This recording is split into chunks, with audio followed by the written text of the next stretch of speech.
यह है उत्तर प्रदेश का SRK महाविद्यालय फिरोजाबाद, जहां की शिक्षा एवं संस्कृति के बारे में एक दिन की कार्यशाला रखी गई है। कार्यक्रम की अध्यक्षता SRK PG कॉलेज फिरोजाबाद के प्राचार्य प्रमोद कुमार सिरोठिया जी ने की। मुख्य अतिथि जगराम जी, शिक्षा संस्कृति न्यास दिल्ली।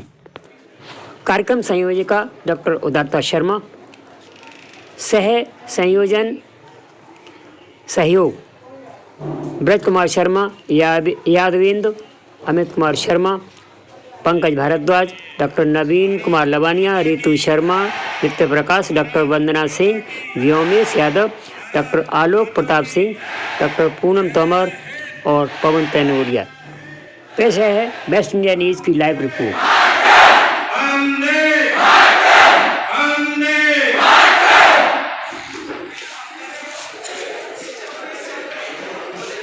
मंच पर प्रोफेसर रीता निगम जी, 6 संयोजिका शिक्षा संस्कृति संज्ञान, उनका भी मैं हार्दिक अभिनंदन करता हूँ।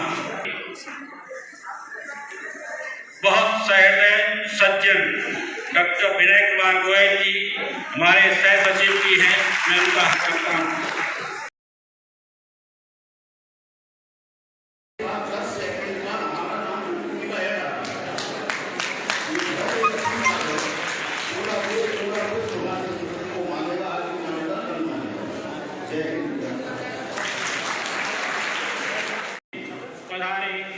बौद्धिक जगत में अच्छा काम कर रहे उन सभी सज्जनों का भी हार्दिक अभिनंदन और स्वागत है।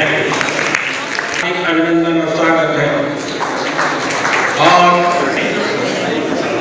इसका बार बार मन से आह्वान न करना पड़े, शांति की बहुत आवश्यकता है।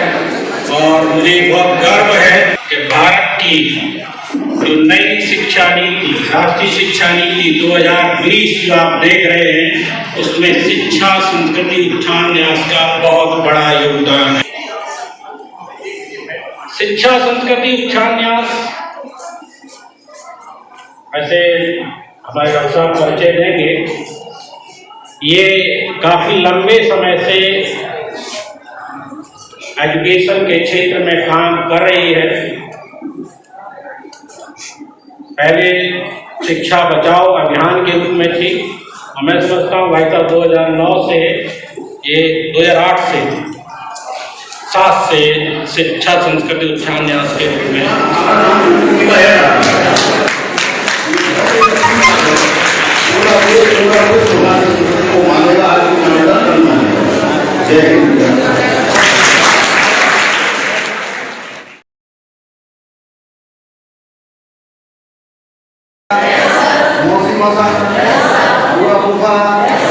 और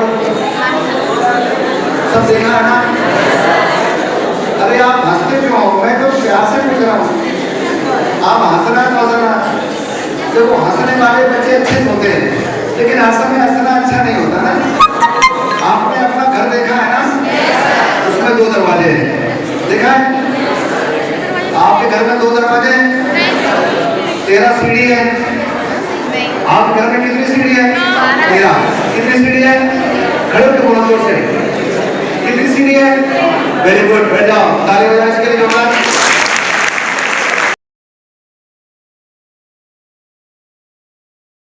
All of the teachers and the students also here, दोनों के बड़े-बड़े मीटिंग हो रहा था। जो भी मीटिंग और उपस्थित है, आज अपनी मां से आशीर्वाद लेकर के विद्यालय में आए। विद्यालय आकर के विद्यालय के पैर छोड़कर प्रवेश नहीं किया होगा।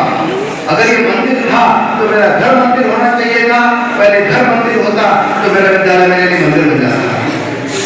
ये शिक्षा नहीं मिली। चरित्र का पहले सीढ़ी होती है, परिवार का अपना, उससे परिवार से लगाव होना, परिवार की कीमत समझना, परिवार का मूल्य समझना, परिवार की वैल्यू समझना, परिवार का सोच समझना, परिवार का विजन क्या है, परिवार की दृष्टि क्या है, परिवार का चिंतन क्या है। परिवार से मेरी पहचान होती है, बिना परिवार के किसी की पहचान हो ही नहीं सकती है। सबसे पहले भारत को अगर तोड़ना है तो सबसे भारत की परिवार की शिक्षा को समाप्त करना। भारत का परिवार समाप्त हो जाएगा, भारत खत्म होते देर नहीं लगती। दूसरी बहुत बड़ी बात है, व्यक्तित्व की पहला सीढ़ी है ये। जिसने व्यक्तित्व की पहली सीढ़ी पार कर ली वो कभी भी राम के बगैर बने रह नहीं सकता है। जिसने पहली सीढ़ी चढ़ी है उसे राम बनने से कोई रोक भी नहीं सकता है। आज एक दिवसीय कार्यशाला जो हुई है, थोड़ा सा इसके बारे में हम जानना चाहेंगे कि सर आपसे। आज चरित्र निर्माण और व्यक्तित्व विकास, आज सर्वदूर संकट का प्रभाव दिख रहा है। जी। बिना चरित्र के अच्छे नागरिक, अच्छे परिवार के सदस्य, समाज के अच्छे सेवक बनकर वे खड़े नहीं हो सकते हैं। इन्हीं सारी बातों की परिचर्चा करने के लिए आज विद्यालय ने इस प्रकार की कार्यशाला की योजना की थी। जी सर, आपने बताया परिवार, व्यक्ति, समाज और देश। तो सबसे पहले बात आती है हमारे समाज यानी देश की सबसे पहली आवश्यकता जो है वो रोटी, कपड़ा और मकान है। मतलब ज़्यादा समय इसमें व्यतीत होता है। इससे ऊपर हट करके शिक्षा और उसके बाद देश और व्यक्ति और जो भी है। तो सर इसमें सामान्य जन किस टाइप से मतलब वहाँ तक ये पहुँचाया जा सकता है चरित्र निर्माण?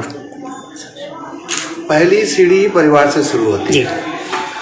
परिवार में जब बच्चा कुछ नहीं जानता था, ना कुछ समझता था, ना कुछ खाता पीता भी था, केवल एक चम्मच दूध पी करके भी रहता था, तब भी उसको चरित्र की जरूरत थी। भारत की शुरुआत ही चरित्र से होती है। चरित्र के बाद में उसकी आवश्यकताएं अनेक प्रकार की हो सकती है। वो सूखी रोटी खा करके भी रह सकता है और रबड़ी खा करके भी भूखा रहता है। तो चरित्र है तो देश है।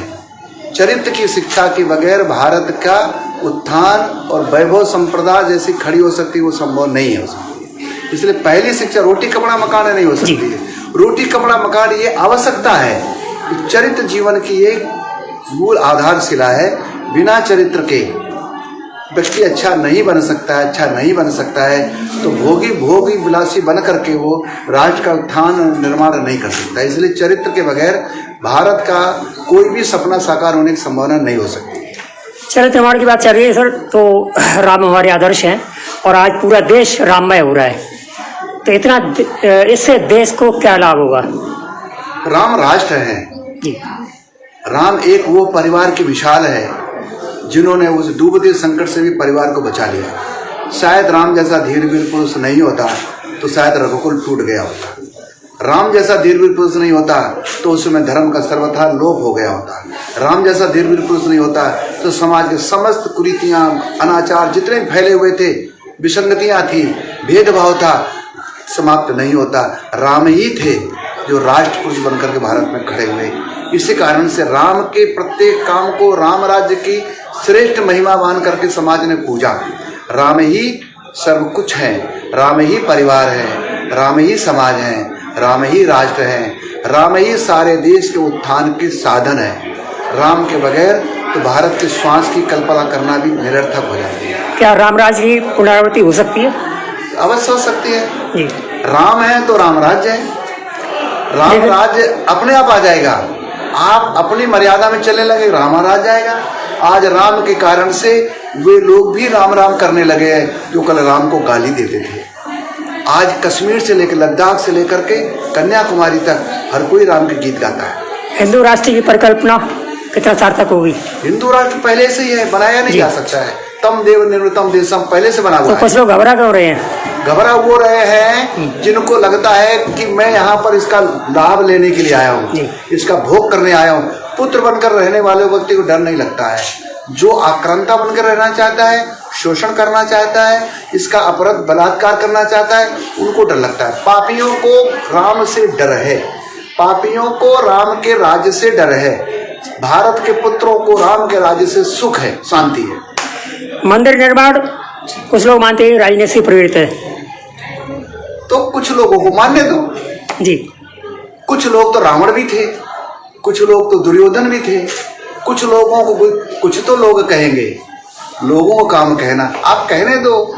आप गंगा की धारा में जाइए, गंगा में डुबकी लगाइए, आप बाहर आइएगा। कुछ लोग कहेंगे गंगा में पाप है, लेकिन करोड़ करोड़ लोग कहते हैं गंगा में परमात्मा वास करता है, देवी का वास है, पुण्य वास करता है। तो अधिक की बात सुनना चाहिए, कुछ लोगों की बात सुनने पर ध्यान देने की जरूरत नहीं है। 22 जनवरी को सर ये हो रहा है, तो इसमें राम को मानते हुए भी कुछ लोग जाने में परहेज क्यों बोल रहे हैं वहाँ पर? क्या राम को मानते हुए भी कुछ लोग ये कह रहे हैं कि ये जो निमंत्रण में लाया हमको, वो हम अभी नहीं जाएंगे, कहीं जा रहे हैं। ऐसे लोगों के अहंकार है। जी। अहंकारियों को भगवान पसंद नहीं होते, और अहंकार में भगवान को भी अहंकार पसंद नहीं होता है। जी। गोस्वामी तुलसीदास ने बड़ा सरल शब्दों में कह दिया है, मुझे वह प्रिय है जिसका हृदय निर्मल है। निर्मल मन जल सो मोहि पावा, मोहि कपट छल छिद्र न पावा। जिनके हृदय में कपट है, छल है, छिद्र है, दोष है, पाप है, इन लोगों को राम पसंद नहीं होंगे। जिनके हृदय निर्मल है उनको राम ही पसंद होंगे, दूसरा कोई पसंद नहीं होगा। चलता है तो राम दिखाई देता है, बोलता है तो राम दिखाई देता है। हृदय निर्मल चाहिए, निर्मल हृदय में ही ईश्वर की भक्ति की जा सकती है। विद्यार्थी जीवन की यहाँ पे आता हूँ सर। सामान्य विद्यार्थी जो आजकल पाश्चात्य की हावी हो रहा है, तो कैसे पहुँचा जा सकता है एक सामान्य जन तक, और खासकर विद्यार्थियों तक, बच्चों तक? माता पिता को थोड़ा ध्यान देना पड़ेगा, गुरुओं को ध्यान देना पड़ेगा। विद्यार्थी जाना नहीं चाहता है, लेकिन उसको ऑप्शन नहीं मिला इसलिए चला जाता है। कोई बताने वाला नहीं मिले। मैं अपने घर से निकला, हमको जिसने सहारा दे दिया, जिसने प्रेम दे दिया, स्नेह दे दिया, उसके साथ चले जाते हैं। आपको अगर अच्छे साथ चलना है, अच्छे का साथ मिल जाएगा, अच्छे साथ चले जाएंगे। आप भी अपने जीवन में भगवान बन सकते हो, आप भी अपने जीवन में शैतान बन सकते हो। बस संगति कैसी है, संगति जैसी मिलेगी वैसे ही बन करके आप खड़े हो जाओगे। जैसी सोच बन जाएगी वैसा ही चिंतन बन जाएगा। बस संगति पर निर्भर करता है। सट सुधरई